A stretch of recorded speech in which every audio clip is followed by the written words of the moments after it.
Good morning, respected chairpersons and members of the audience. My case today is an unusual complication of infective endocarditis. A 56-year-old gentleman from Bhutan with history of infective endocarditis presented with shortness of breath on exertion, NYH grade 3. I'll straight away come to the echo clips.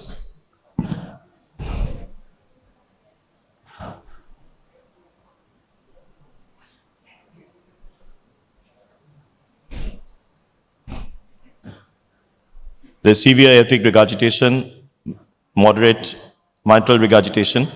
So we can see a cystic structure on the atrial aspect of anterior mitral leaflet. Here we can appreciate that there is a slit as a communication with the LVOT from that cystic structure.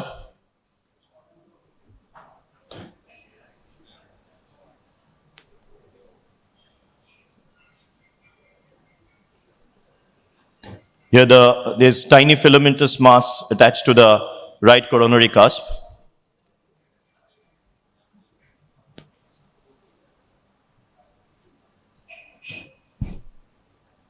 The severe regurgitation jet.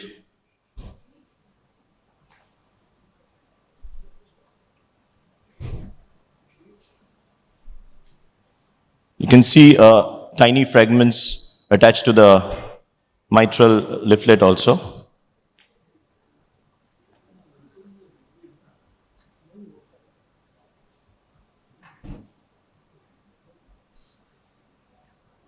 Here, a more closer view of the same structure. Here we can see the regurgitation jet, which is perhaps, it's also coming out from the cystic structure.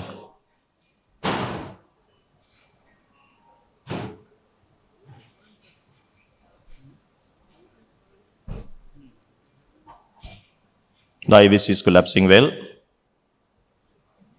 A dilated LV with a ejection fraction of 60% and LV IDD of 8.3 centimeter. The mitral flow, the P half time is only 152 millisecond. Raised E by prime. TR gradient is around 52. And here from the still frame, you can see while the regurgitation flow is coming out from the aortic valve, it's also entering into the cystic structure. It measures around 1.7 into 1.4 centimeter. Transesophageal clips.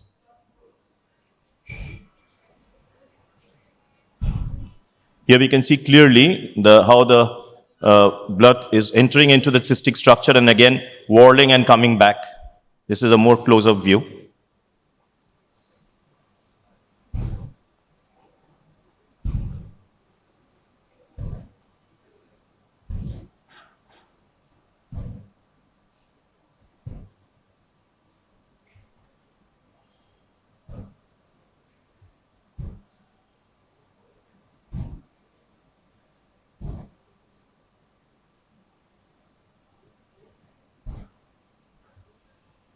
So the surgical clips.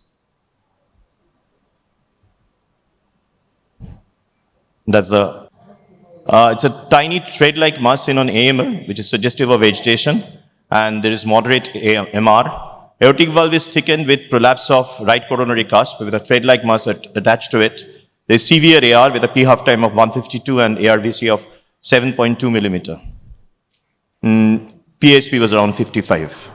So mitral valve aneurysm formation, which was originally described as early as 1729 by Morant, is a rare complication of infective endocarditis of the aortic valve. The incidence, which was about 3.5% around 1970, has come down to less than 0.3% in recent observations. Now, endocarditis still remains a very significant, life-threatening disease. And here, the aortic valve regurgitation is a well-known complication of endocarditis, but an endothelial lesion on the mitral valve apparatus secondary to an impinging jet originating from the destructed aortic valve is rare. This phenomenon is known as the jet lesion. In case of aortic valve infective endocarditis, this jet lesion may lead to secondary destruction of the mitral valve apparatus. These are the mechanisms. One, the damaging effect of the jet on the endothelial surface of the valve itself. And then again, through the retrograde dissemination of bacteria.